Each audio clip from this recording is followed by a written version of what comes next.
ఏమండి నాకు చిన్న అనుమానం. ఇక్కడ ఇంతమంది దేవతామూర్తులుంటే మీరు ఆ గోపాలకృష్ణుని ఎందుకు పూజించటం? ఆహా, దానికి సశాస్త్రీయమైన కారణం ఉందో.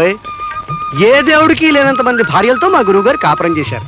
అంతఃపురంలో 8 మంది, రేపల్లిలో 16,000 మంది, భక్తురాలు రాధని ఏకకాలంలో ఏలుబడి చేసి దేవుళ్ళందరిలో చరిత్ర సృష్టించిన దేవుడు ఎవరు?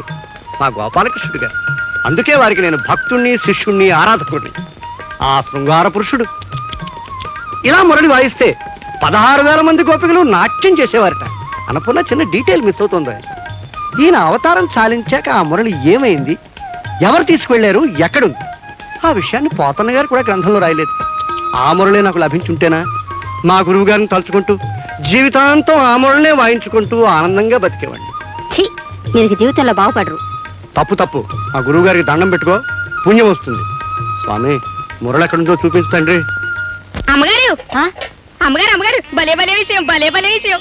సుబ్బులు, నువ్వు భలే భలే విషయం అన్నప్పుడల్లా నా గుండె గబగబా కొట్టుకుంటుంది. ఊళ్ళో ఉన్న వెధవ కబుర్లన్నీ నీకు భలే భలే విషయాలే. ఇది వెదవ కబురు కాదమ్మగారు, పెళ్లి కబురు. అబ్బా, నువ్వు వెళ్ళి పిండి రొబ్బవే.